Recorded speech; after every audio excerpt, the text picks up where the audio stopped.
Assalamualaikum warahmatullahi wabarakatuh. Waalaikumsalam warahmatullahi wabarakatuh. Baik, Bapak Ibu, kita bertemu kembali di in-house training Sekolah Penggerak. Sebelum kita memulai, alangkah lebih baiknya kita awali dengan doa. Nanti akan dipimpin oleh Pak Yusuf, kemudian dilanjutkan dengan speaking yang akan dipimpin oleh Ibu Ani. Kepada Pak Yusuf, dipersilakan. Terima kasih, Bu Farida. Assalamualaikum warahmatullahi wabarakatuh. Waalaikumsalam warahmatullahi wabarakatuh. Agar kegiatan daripada penampilan PPT dari Bu Farida mendapat ridho dari Allah, kemudian kelancaran dan sukses, mari kita berdoa bersama-sama dengan membaca umur kitab Al-Adiniyat Al-Fatihah.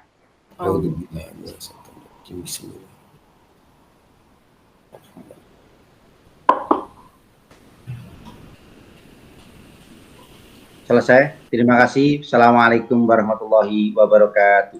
Waalaikumsalam warahmatullahi wabarakatuh. Monggo untuk Ibu Ani. Baik, terima kasih. Monggo nggih Bapak Ibu, kita lakukan ice breaking untuk agar kita lebih tetap semangat. Lakukan dengan betul-betul semangat nggih Pak nggih. Oke, siap. Gampang saja Pak. Kalau saya ucapkan hello, penjenengan menjawab hai. Nah, kalau saya bilang hai, sebaliknya. Halo. Oke, siap nih Bapak Ibu nggih? Siap. Oke. Hai. Hello. Hello. Hai. Hai hai. Hello, hello. Hello hello hello. Hai. Baiklah, terima kasih. Nampaknya sudah semangat semua. Monggo Ibu Farida dilanjut. Selesai. Terima kasih Ibu Ani atas speakingnya. Baik, Bapak Ibu, kita lanjutkan di materi nggih. Di materi saya ini.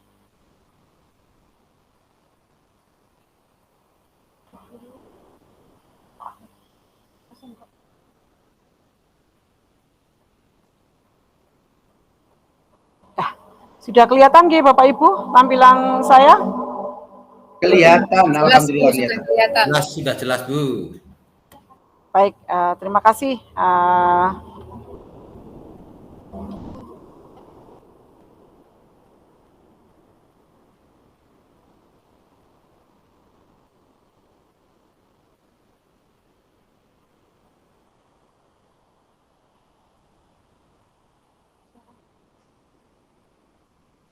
Ya, pendidikan yang memerdekakan. Pada kesempatan kali ini in-house training kita akan membahas tentang pendidikan yang memerdekakan.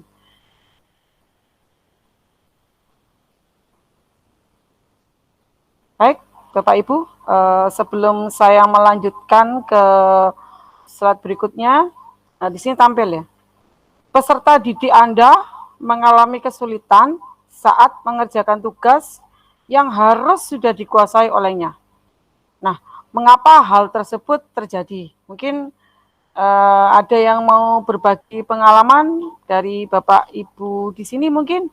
Monggo, Pak Yusuf, Pak Suko, Bu Ani, monggo. Ya, untuk saya dalam kegiatan pembelajaran yang dilaksanakan itu siswa pasti ada yang kesulitan. Kali ini kita selaku guru wajib membantu untuk bisa menjembatani agar siswa itu tidak mengalami kesulitan dan kemudahan. Terima kasih. Iya, terima kasih. Mungkin ada lagi yang lain? Saya dari nggih, monggo Pak Suko. Ya, karena sesuai pengalaman saya, di dalam kelas itu pasti ada anak yang tidak mengalami kesulitan. Namun banyak anak yang mengalami kesulitan karena tingkat IQ-nya itu berbeda-beda. Kemudian kondisi keadaan badan juga berbeda-beda. Sehingga pasti ada kesulitan di sana. Makanya guru harus jeli untuk melihat itu. Terima kasih. Iya, terima kasih Bapak. Ya, cocok sekali dengan apa yang akan kita sampaikan, yaitu pendidikan yang memerdekakan. Jadi bagaimana kita sebagai seorang guru memberikan kesempatan kepada siswa kita untuk belajar secara merdeka tanpa ada keharusan seperti ini atau aturan yang mengekang yang membuat mereka merasa tersisa atau terkekang. Nah, yang pertama, tadi level atau tingkat capaian atau kemampuan dari peserta didik tersebut yang belum tepat dengan capaian belajar yang diharapkan. Nah, sehingga dari sini akan muncul bahwa selama ini kita sebagai seorang guru hanya mementingkan kemampuan siswa tanpa melihat capaian tanpa melihat karakteristik dari siswa. Jadi kita tidak memperhatikan tingkat kemampuan siswa. Jadi kita hanya memanfaatkan untuk kurikulum yang harus kita jalankan. Kemudian berikutnya, karena pembelajaran yang tepat untuk peserta didik harus disesuaikan dengan tingkat kemampuan dari peserta didik tersebut. Nah, selama ini guru hanya merasakan metode untuk seluruh klasikal kelas saja, jadi tanpa melihat tingkat kemampuan masing-masing peserta didik. Nah, dalam pendidikan yang memerdekakan ini, pengajaran sesuai dengan capaian atau tingkat kemampuan. Yang pertama adalah teaching at the right level atau TARL. Ya, ini merupakan sebuah pendekatan belajar yang mengacu pada tingkatan capaian atau kemampuan peserta didik. Nah, jadi kita sering menyebutnya dengan TARL. Kemudian, tadi pendekatannya juga tidak mengacu pada tingkatan kelas, tapi pembelajaran disesuaikan dengan capaian tingkat kemampuan kebutuhan peserta didik. Kemudian, pengajaran yang sesuai dengan tingkat kemampuan itu bagaimana? Yang berpusat pada peserta didik. Nah, sesuai dengan ajaran filosofi pendidikan Ki Hajar Dewantara. Jadi harus berpusat pada peserta didik. Di segala acuan untuk merancang pembelajaran, maka upayanya harus berpusat pada peserta didik.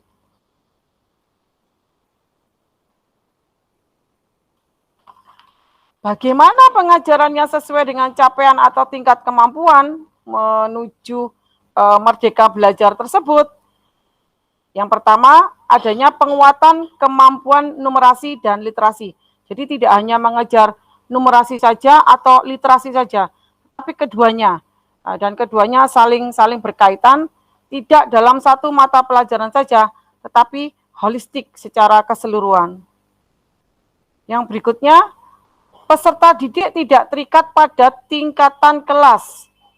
Jadi dikelompokkan berdasarkan fase perkembangan atau sesuai tingkat kemampuan peserta didik yang sama. Kemudian, setiap fase atau tingkatan disesuaikan dengan karakteristik, potensi, kebutuhan peserta didiknya. Jadi, siswa yang fase tingkat perkembangannya itu sama, dikelompokkan menjadi satu, sehingga tidak secara klasikal. Kemudian, adanya pendampingan bagi peserta didik yang belum mencapai capaian pembelajaran di fasenya. Jadi kewajiban seorang guru, manakala kemajuan hasil belajar itu kan ditentukan berdasarkan hasil evaluasi belajar. Nah, dari hasil evaluasi belajar tersebut, manakala ada peserta didik yang belum mencapai capaian pembelajaran di setiap fasenya, maka guru wajib untuk mendampingi. Nah, bagaimana tahapan untuk mencapai capaian belajar yang diinginkan? Yang pertama, melalui asesmen. Asesmen yang dilakukan di awal pembelajaran, yaitu asesmen diagnostik. Jadi, berdasarkan potensi, karakteristik, kebutuhan, tahap perkembangan peserta didik, juga tahapan capaian pembelajaran. Nah, setelah dari hasil wawancara atau observasi. Kemudian tahap berikutnya perencanaan. Pengelompokan peserta didik pada tingkatan yang sama. Jadi tahapan untuk Merdeka Belajar berikutnya adalah pembelajaran. Nah, pada saat pembelajaran dilakukan 2 asesmen, yaitu asesmen formatif dan asesmen sumatif. Asesmen formatif ini dilakukan pada saat proses pembelajaran sedang berlangsung. Sementara asesmen sumatif selesai atau di akhir proses pembelajaran. Jadi ini merupakan tahapan menuju Merdeka Belajar agar capaian pembelajaran sesuai dengan tingkat perkembangan siswa. Nah, Pak Ibu, untuk menerapkan pendekatan pengajaran ini, apa hal pertama yang harus kita lakukan? Monggo, mungkin ada pengalaman dari Bapak Ibu untuk menuju tingkatan-tingkatan tahapan-tahapan tadi itu apa yang harus kita lakukan?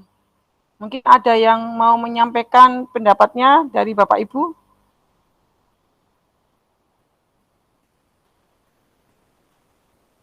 Bu Ani mungkin?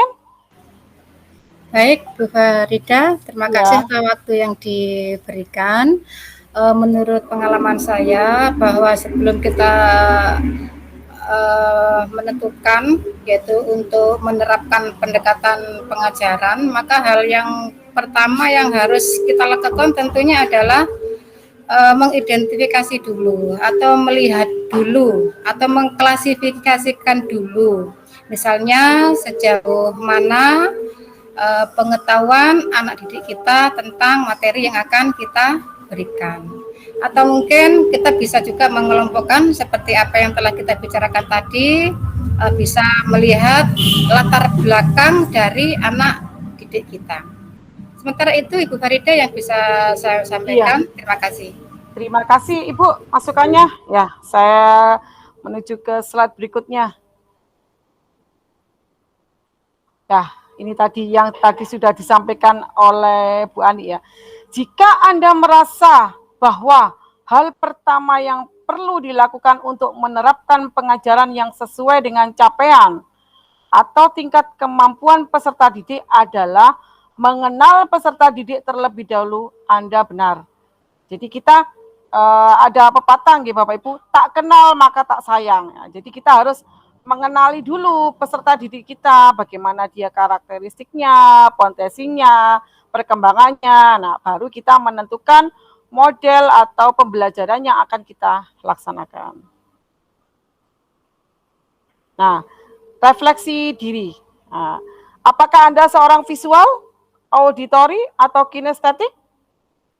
Atau apakah Anda pernah menemukan peserta didik dengan gaya belajar yang sama dengan Anda? Kira-kira kita refleksi diri kita sendiri? Pasti ada yang seperti itu atau ada yang tidak, nggih. Apakah Anda pernah menemukan peserta didik dengan gaya belajar yang berbeda dengan Anda? Ataukah apakah semua peserta didik mempunyai gaya belajar yang sama? Tentu tidak, nggih. Karena seperti tadi, bahwa setiap peserta didik itu unik, memiliki fase-fase perkembangan sendiri. Kemudian refleksi lagi kepada kita, apakah semua peserta didik mempunyai karakteristik yang sama? Tentu tidak. Kita saja satu saudara bertiga, nomor 1, nomor 2, nomor 3, kadang kita beda. Oh yang nomor 1 karakteristiknya begini, oh yang nomor 2 begini, oh yang nomor 3 begini. Begitu juga dengan peserta didik kita. Jadi sekali lagi nggih Bapak Ibu, ingat, semua anak itu unik. Gaya belajar setiap anak berbeda. Nah, dari situlah kunci untuk kita menuju merdeka belajar yang sesungguhnya. Terima kasih, itu dari saya. Mohon ada masukan, barangkali yang kami sampaikan ini ada yang kurang. Menurut saya sudah cukup mantap Bu, sudah pas. Monggo dari Bapak Ibu mungkin ada masukan? Pas nggih? Pas, siap, bagus sekali. Baik, Sudah. mudah-mudahan kita sebagai seorang kepala sekolah tentunya bisa membimbing dan mendampingi guru kita untuk memerdekakan belajar anak didik kita, sehingga mereka belajar sesuai dengan tingkat perkembangan dan karakteristik mereka. Itu saja dari saya. Sebelum saya akhiri, monggo tadi diawali dengan doa, tentunya nanti diakhiri juga dengan doa. Monggo Pak Yusuf. Terima kasih Bu. Bapak yang saya hormati, kegiatan BPT yang dilakukan oleh Ibu Farida sudah selesai, tuntas. Marilah acara ini kita tutup dengan bacaan hamdalah. Alhamdulillah. Alhamdulillah. Terima kasih. Assalamualaikum warahmatullahi wabarakatuh. Waalaikumsalam warahmatullahi wabarakatuh. Terima kasih Bapak Ibu. Kita bertemu di in-house training di materi berikutnya. Kurang lebihnya mohon maaf. Assalamualaikum warahmatullahi wabarakatuh. Kita belajar